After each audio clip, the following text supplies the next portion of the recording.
Bonjour à toutes, bonjour à tous et bienvenue et merci de nous rejoindre ici à Isostéo. Nous allons parler aujourd'hui du réseau artériel et veineux profond. Donc c'est toujours une vue de face.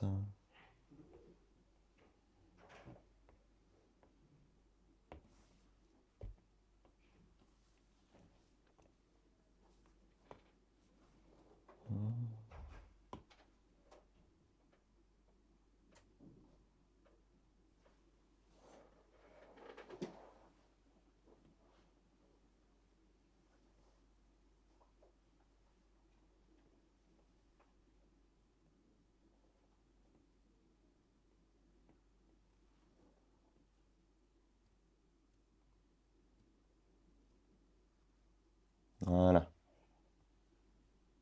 Donc on reprend le schéma de face que l'on a vu, simplement j'ai rajouté la diaphyse fémorale pour continuer tout simplement le trajet des artères des membres inférieurs.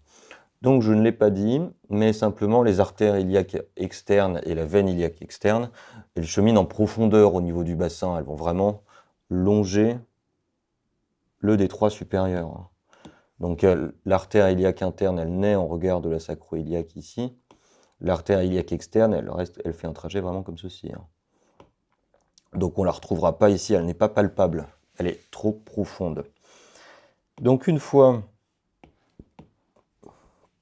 que ces deux éléments ont passé le trigone fémoral, donc l'artère iliaque externe va devenir l'artère fémorale commune.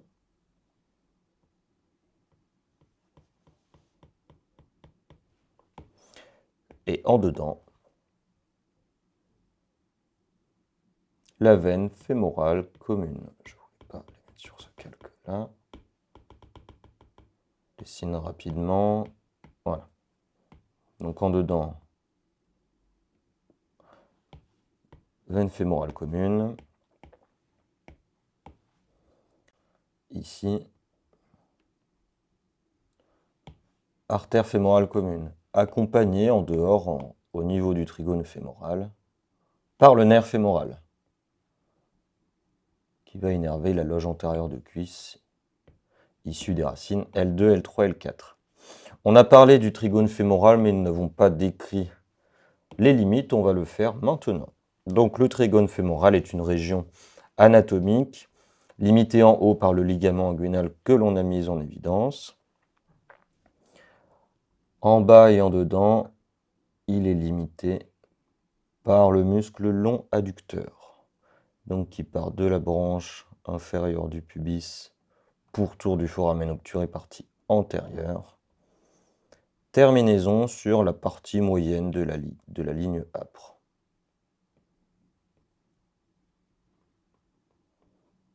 À peu près ici.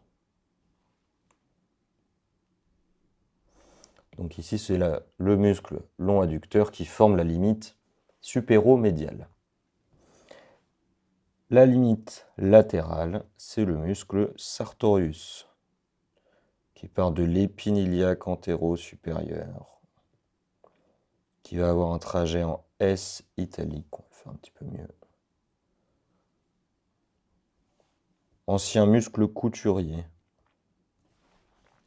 Voilà, je fais une petite flèche car il termine sur la patte doigt et on n'a pas encore mis en évidence le tibia. On le fera dans un autre schéma.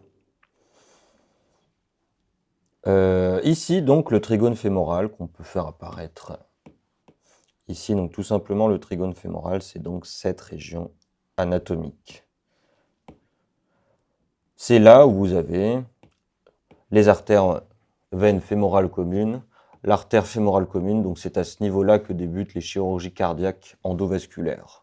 Donc, on met une petite sonde dans l'artère fémorale commune et tout simplement on va remonter dans l'artère iliaque externe, l'aorte abdominale jusqu'à arriver dans le ventricule gauche. Aujourd'hui, la plupart des opérations cardiaques se font comme ça. La veine fémorale commune va notamment accueillir à ce niveau-là la crosse de la grande veine saphène, qui fait partie du drainage veineux superficiel du membre inférieur. On l'abordera dans une autre vidéo. Mais c'est bien là où elle s'abouche, où le réseau veineux superficiel s'abouche. À partir de là, deux bifurcations. L'artère fémorale profonde, donc qui va vasculariser exclusivement la région de la cuisse. Elle va donner une artère circonflexe latérale et une artère circonflexe médiale, qui vont vasculariser l'épiphyse proximale du fémur. Elle va également donner des artères perforantes qui vont s'anastomoser avec l'artère glutéale postérieure. Elle va en donner 3 pour former ce qu'on appelle le réseau cruciforme. On décrit ces anastomoses dans un autre schéma. On va juste continuer à décrire la bifurcation fémorale. Donc la fémorale profonde reste au niveau de la cuisse et l'artère fémorale superficielle, elle va cheminer dans le canal fémoral, passer dans le hiatus du grand adducteur et elle va devenir l'artère poplitée dans son entrée dans la fosse poplitée. Simplement, je vais rajouter ici le muscle grand adducteur. Voilà, insertion assez large comme ceci.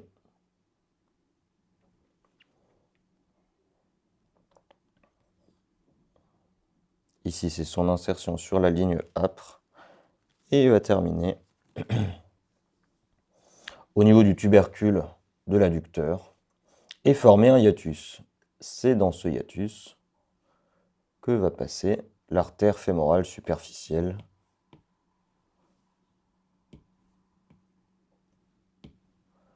accompagnée évidemment de la veine que l'on va mettre en évidence tout de suite. Donc d'abord, la veine fémorale profonde va suivre l'artère fémorale profonde. Elle va donner exactement les mêmes branches veineuses.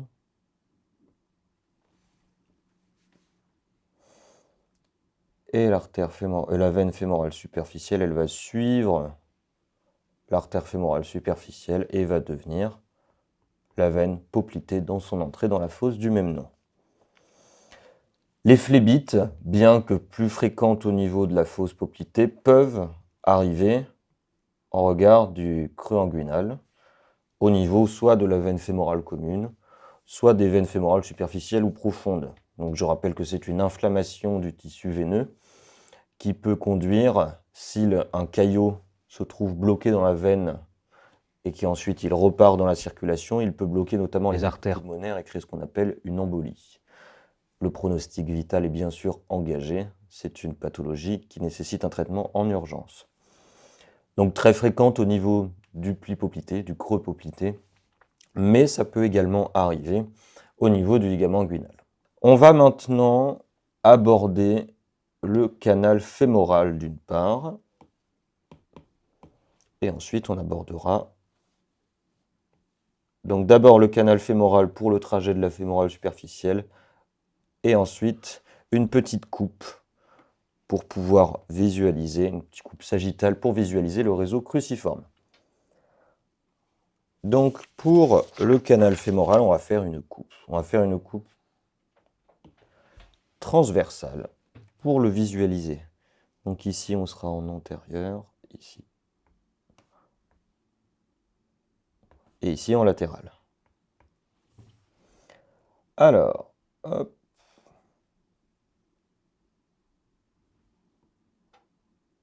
La diaphyse fémorale.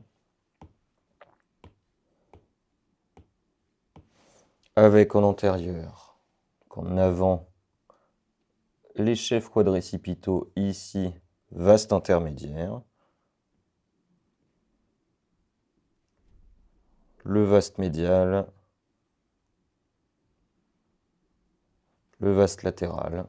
Alors qui est plus gros que l'autre, il n'y a pas de raison. Voilà. Et en avant, donc, le muscle droit fémoral, qui ne s'attache pas sur la diaphyse.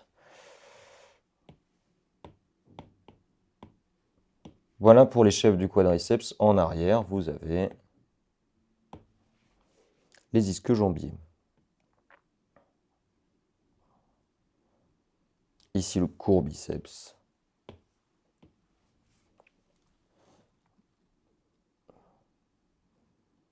Semi-membraneux et semi-tendineux.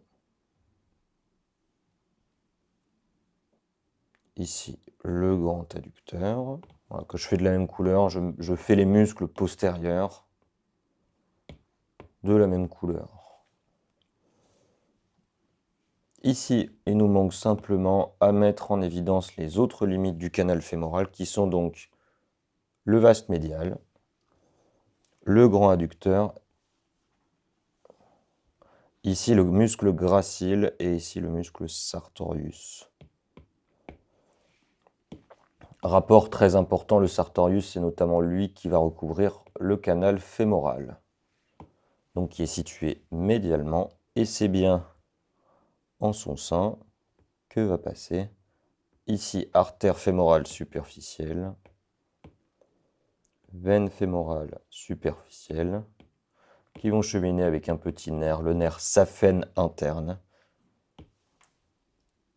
qui va innerver notamment l'articulation du genou. Si on ferme la coupe, ça donne ceci. Donc, le canal fémoral, il est ici. Donc, limité par sartorius, vaste médial, gracile et grand adducteur derrière éventuellement. Ça, c'était pour le canal fémoral. On va maintenant faire une coupe sagittale pour pouvoir visualiser les anastomoses artérielles de la cuisse. Donc ici, on sera hop, en sup, et ici en arrière. Branche supérieure du pubis ici. Branche inférieure du pubis ici. Diaphyse fémorale, épiphyse distale plutôt. Ici. Alors, les muscles qui la composent, principalement des adducteurs ici pectinés, les trois faisceaux du muscle grand adducteur,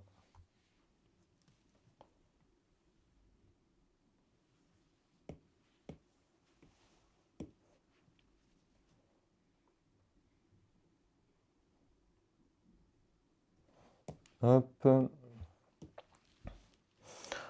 le muscle court adducteur ici,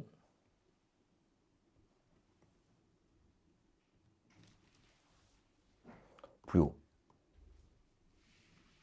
Voilà, le court adducteur, comme son nom l'indique, il est court. On ne peut pas le faire trop bas.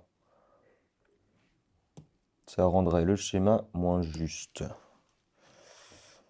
Et ici, muscle long adducteur, voilà, on peut le faire un peu plus bas. Lui.